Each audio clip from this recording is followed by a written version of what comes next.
Mic check 1 2 3 4. Mic check 1 2 3.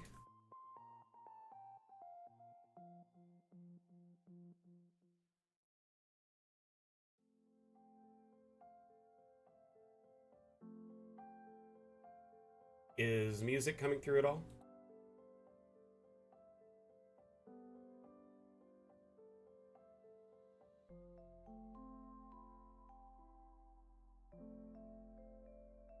Perfect. Thank you so much, gentlemen and ladies.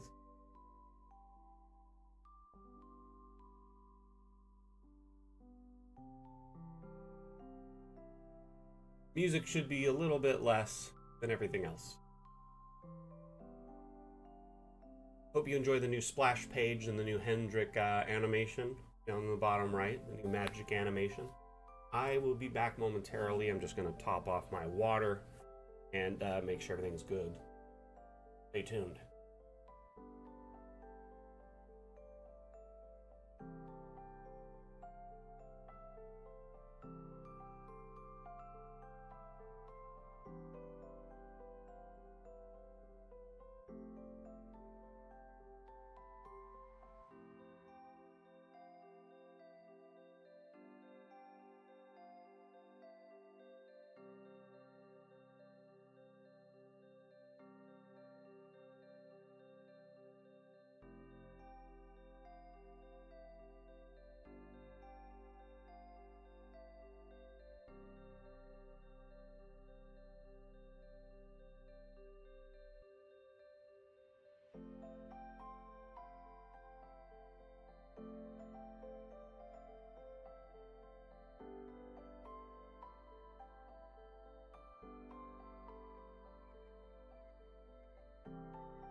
Gonna do a last moment sound check here. Want to make sure everyone can hear me.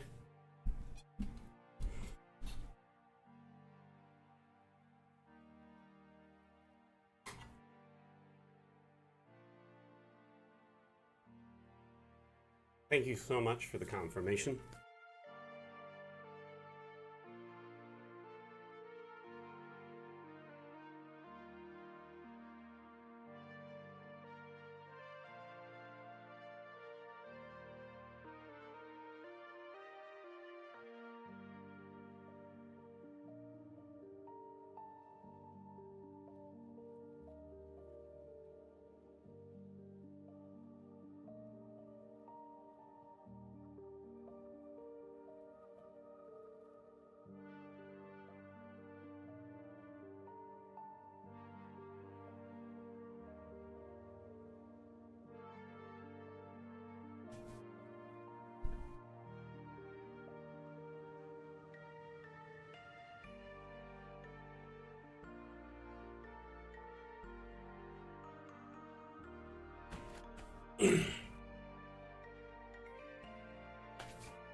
Glad you can hear me.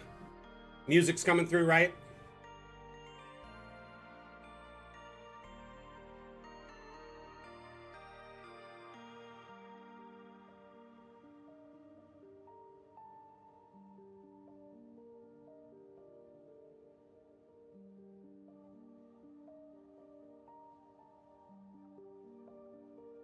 Well then, in that case, welcome, one and all, damn fam, to the reveal of magic. The stream you've all been waiting for. As we inch closer to the release of magic, we've arranged to showcase magic in its current state, a non-final state. I just want to point out that...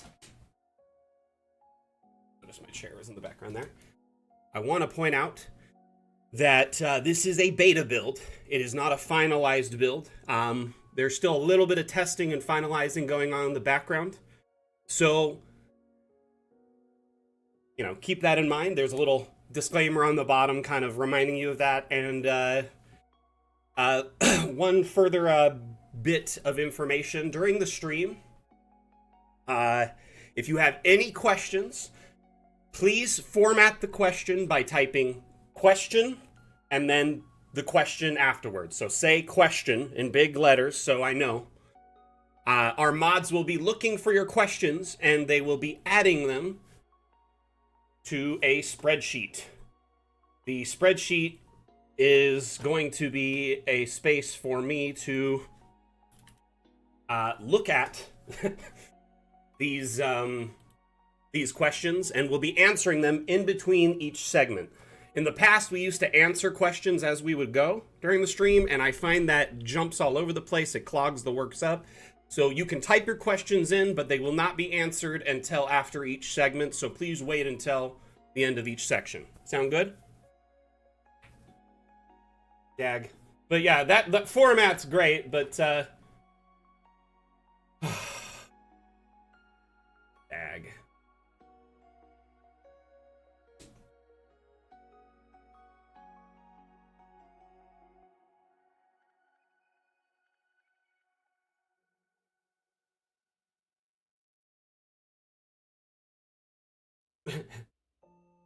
So I see a question. I'm doing well. Thank you, Will. Appreciate that.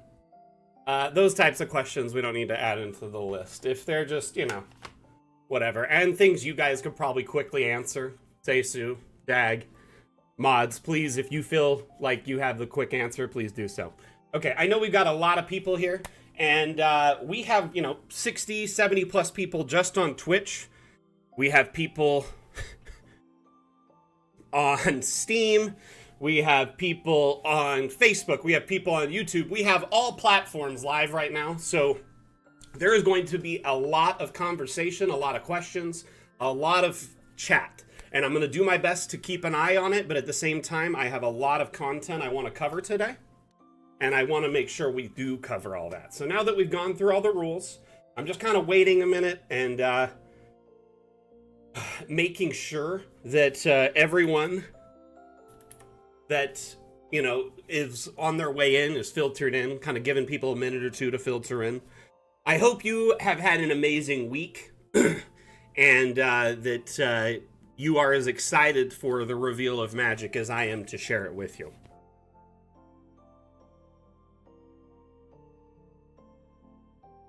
So, I feel like we've gotten the intro out of the way. Again, just quick reminder, this is a beta build. It's not a final stable build. So, prone to bugginess, it may crash, and, you know, if that happens, we'll deal with the issues as they arise. Sound good?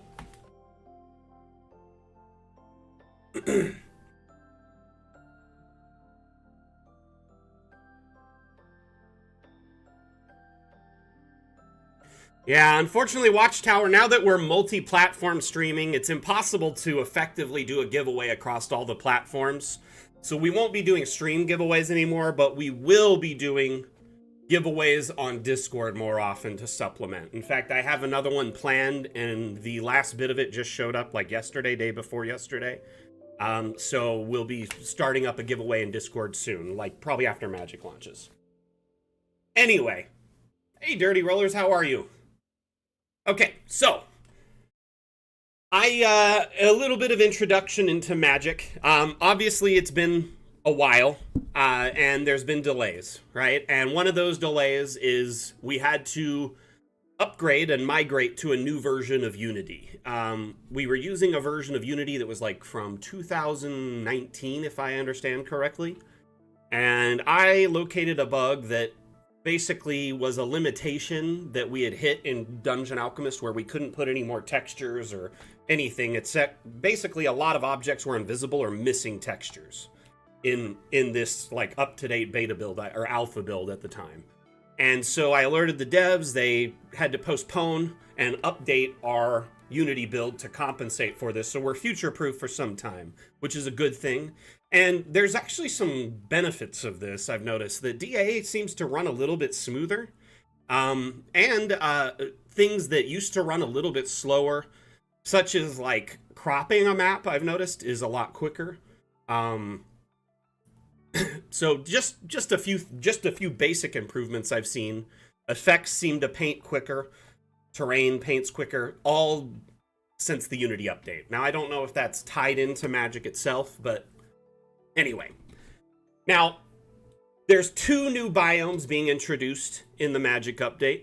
The first we're going to talk about is the Fey Plane, which I'm sure many of you are excited for. So essentially, you know, think Fey Realm, Fey Plane. That's what it is. Fey Wild, etc. Now, in the Fey Plane, you have several elevations and vegetation options. So flat, the traditional flat, then you have hills, mountain, ravine, mesa, crater, which are traditional, normal biome options for elevation typically in most every biome available in DA. And then you have these new interesting ones, Spiral and Vortex. And I believe there's one more. I'm not sure why it isn't showing. We'll probably reload DA in a bit and see if we can see it. But anyway, so I'm just going to load a flat Fey Plane, and I'll do dense vegetation to give you an idea. Sound cool? Ready? Spaghetti. Let's go.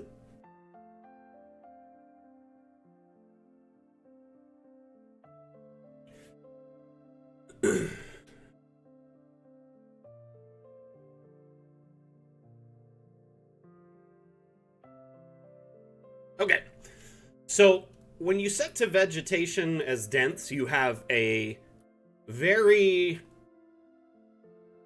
diverse palette of flora. And essentially, you know, tons of mushrooms, new unique mushrooms, plants, flowers, trees, and a lot of it is somewhat alive.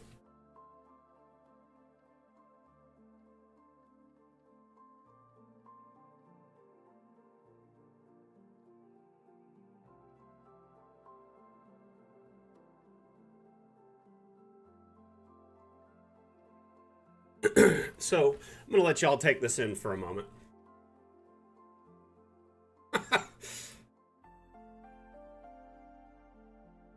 Uh-oh, is that a bug?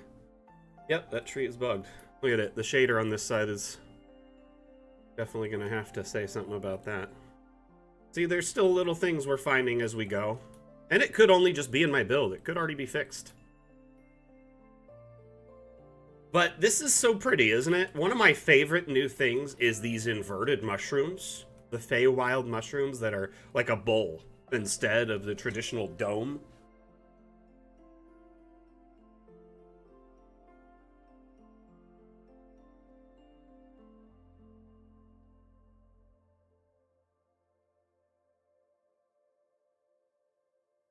So, well, luckily in DA you can always, change the light. You have different times a day and filters. So if you really want like a twilight or, different filtered light, you can do that. Just the default is the normal daylight. But I really like it with this kind of purple, perpetual twilight feel.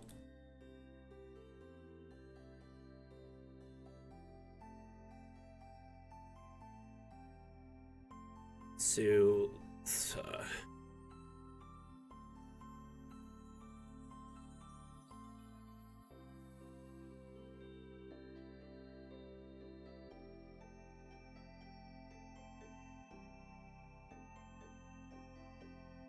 very cool looking. That looks like it could eat me.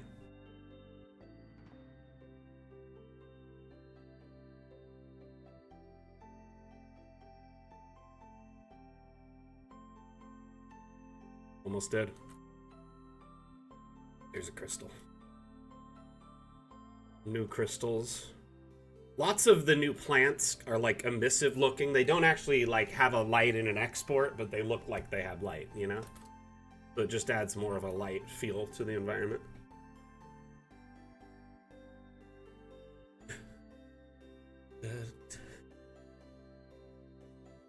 So, if you have any questions about this environment, make sure you ask in chat, and our mods will be adding them to the question list so we can address them in between each section as we progress through the stream, okay?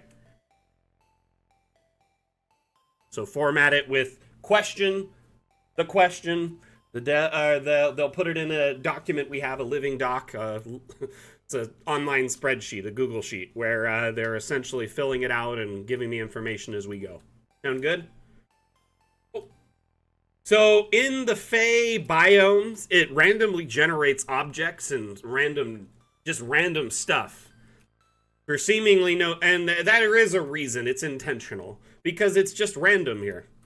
It's kind of crazy. Hey, look at that. Whoa, we got a celebrity in chat.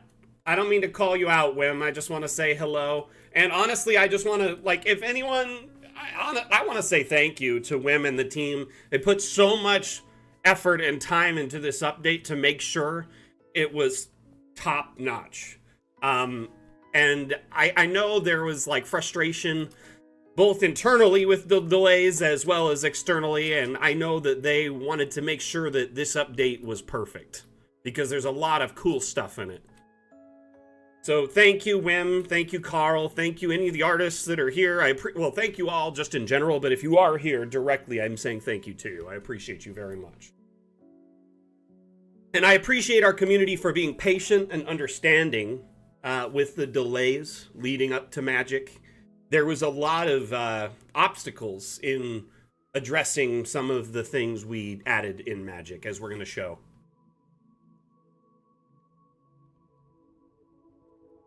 Oh, Wim, I can't ignore you.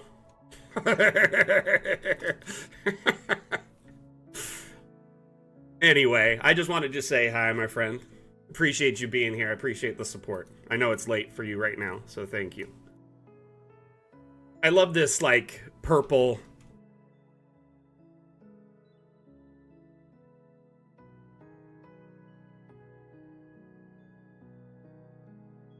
Okay. Hey, Double Zone, how you doing, buddy? Got so many familiar faces today. I'm so excited. So excited.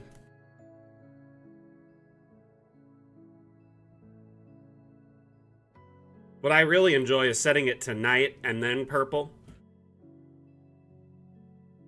Pop a token down. Kind of has that nice purple feel, but then you got like a moon and a night sky.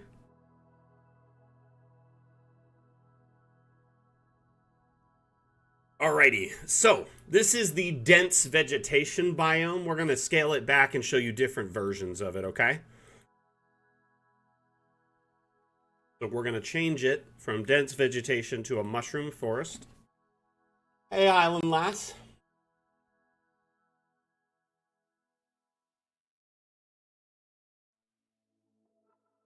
So here we have a mushroom forest. Really large mushrooms, medium size, small. I really want to walk through this and kind of get that Honey, I Shrunk the Kids vibe. Look at the token size compared. They're like trees. This feels otherworldly. It's kind of dense, I'm not going to lie. It might be hard to navigate. Maybe have to readdress some of these mid-sized ones. But, you know, for now, this may not be even a final version of it, to be honest with you. My build is always a little bit behind. But honestly, this is very cool. Very like Alice in Wonderland feeling too. Am I right?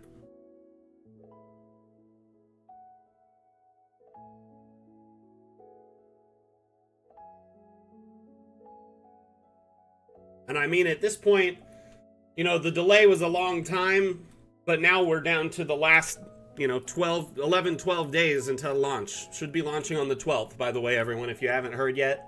Launching June 12th. So, yeah, that is going to be awesome. I'm excited for that. Hey, Aiko! Yay! Aiko is one of our very talented artists. Many of the assets you know and love in Dungeon Alchemist were made by Aiko.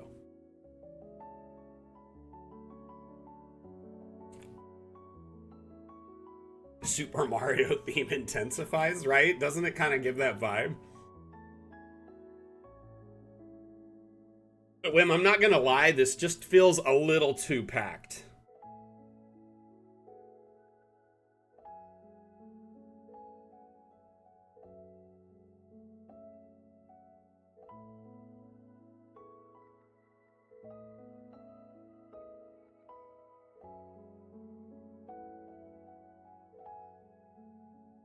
Gotcha. So it's probably different now. Okay. Tried holding him back. He's mad. He's mushroom mad. It's awesome, but it does feel not navigable. You know what I mean? I guess, you know, anyone could just grab the you know, the object eraser and quickly pull a path through it. Oops, getting ahead of myself there. Anyway, so this is the mushroom. Here, I'm gonna regen it really quick.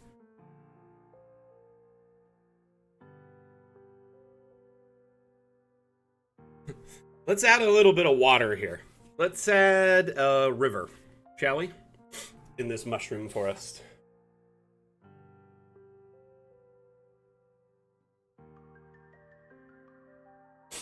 You know, I actually wouldn't mind addressing that question right now because I planned that as part of the itinerary for this section. So we could cover them a little bit.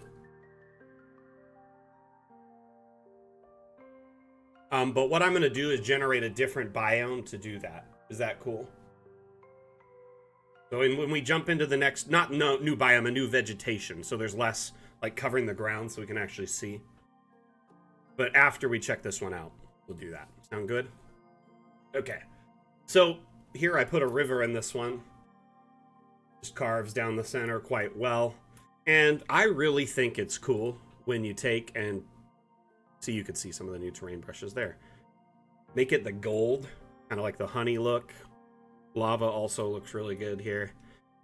I mean, any of the liquid types look great, but it's pretty fun to mix and match in this biome.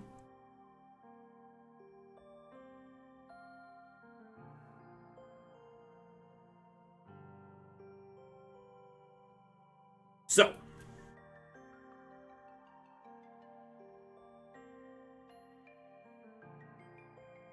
I think he was more talking on the initial generation, Wim, because it's so dense. It might be nice to have, say, dense mushroom forest, so 2 options, or a slider to pick and choose how dense it is on the generation, which obviously would probably be more advanced AI down the road. But yeah, we're getting into questions when I should be just showcasing, so I'm going to keep showcasing.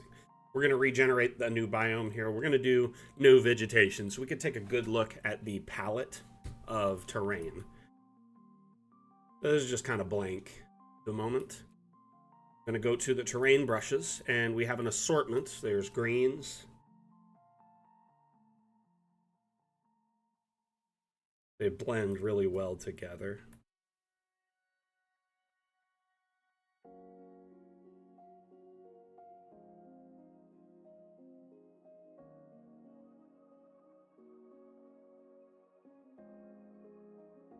Whoa, hold up. I didn't even know that was there. No one even told me this was in the build. That's a huge quality of life feature, actually. Darn it, I didn't even know that was there. See, okay, so sometimes there's a breakdown in communication because there's so much going on in the run, like the sprint till we launch. You know, there's testing, there's a lot of like last minute preparation, coordination with different people and other things going on, and things fall through the cracks like this.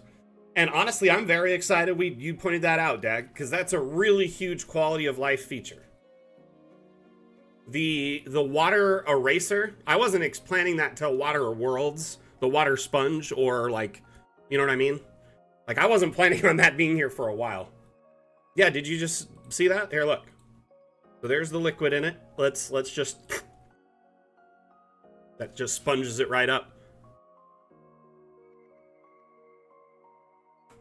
Before, you couldn't do that. That's actually really nice dried channel, too. I like it.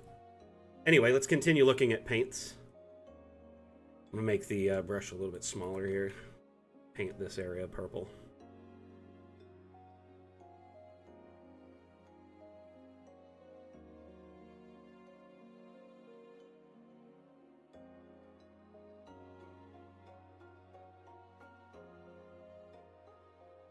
Take a closer look at that purple. Looks almost like a moss, but purple.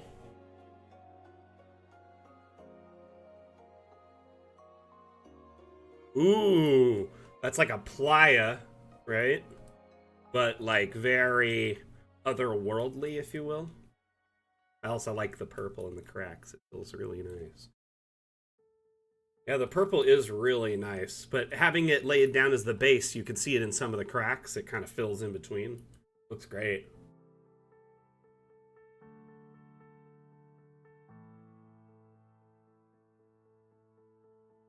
Is more like a rock. Looks like an igneous type rock. You know what I mean? Maybe after a volcano or something in the Fae.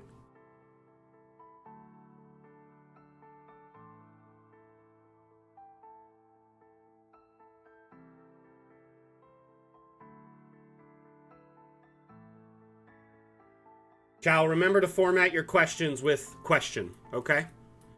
First, okay, my man? It's not a normal stream today. We got a lot of people here, a lot of questions coming through. So we got to make sure questions are formatted with questions. Yeah, it does kind of look like marble, doesn't it? There's several, like, versions of it, and they're all kind of variations. This one kind of looks... Oh. An interesting, like, a layout, though.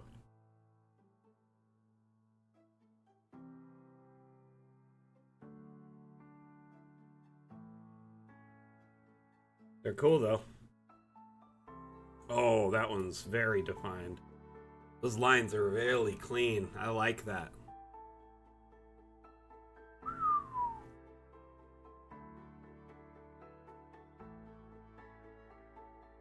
Wim is here. For a bit. It's kind of late where Wim's at. So, and he might answer a few questions. So, you know, good idea to get your questions in while you got them. Just make sure you format it with question in the beginning, so we know it's a question to add to the list or to watch for it. I really like that. That one's neat. Does this generate in any biome by default? Like any part of the Fey biome by default? I don't think I've seen it like be en masse. It would be cool to have like a Fey Badland. You know what I mean? Okay. So we've looked at all these various brushes, and as you can see, there's a lot of diversity in the Fey brush options. Very cool, unique brush types that give you, you know, a sense of wonder, and it feels almost alien. It could pass for, you know, a Fey plane or even an alien planet if you wanted it to.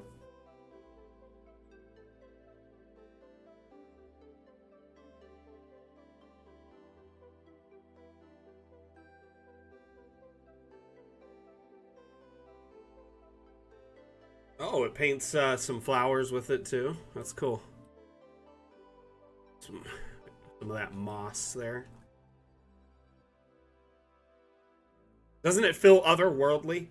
Just like kind of another planet. You could easily pass this for another, you know, like a Mercury, a Mars, and you know, this could even be like a, I don't know. It just looks cool. I like it.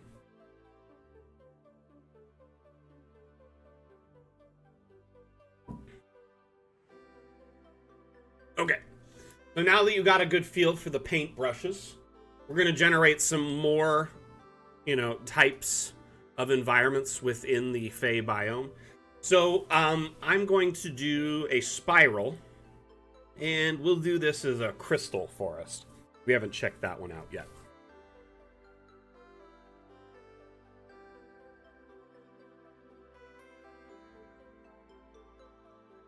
Well, it's less than 13 days, Stormy. 11 days at this point. Launching on the 12th. 1-2. TH. I also want to just welcome all the viewers across our various platforms, whether you are on, you know, Twitch, you are on YouTube, Facebook, Kick, Trovo, Steam. I appreciate you all being here and supporting the reveal stream today. It's a big event for us, and it's a lot's going on, so I appreciate you all being here. Let's make it night, actually. You can kind of see how they glow. So look at the ground kind of has, oh, it's hard to see with the night, but let's make it day. You can see there's a spiraling pattern in the terrain as it goes down. So it has kind of a natural spiral to it. These crystals, by the way, they have an assortment of color filters, so you could change them. Kind of pick and choose different color options. Like how they kind of glow and beam.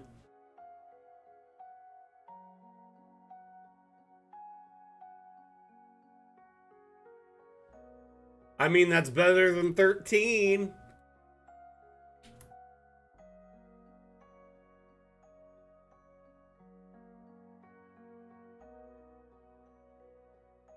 By the way, I want to say thank you to everyone that's followed in like the last half hour or so. There's been a lot going on, so I appreciate you. If you followed, liked, subscribed, thank you so much. And those that are just tuning in, I want to say welcome. My name is Mac. I'm the community manager for Dungeon Alchemist. You've tuned in on a very special stream. Today is the first reveal stream of our upcoming long-awaited update titled Magic, and we're showcasing various elements from that. And if you're not aware of what Dungeon Alchemist is a map-making tool and immersion utility that's available on Steam. Anyway, moving on. Let me show you some more. You got a bunch of different crystal options, though. I like both the color and the diversity in the crystals.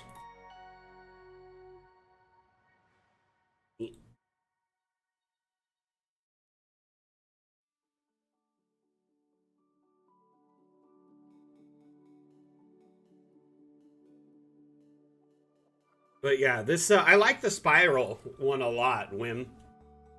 It's very nice.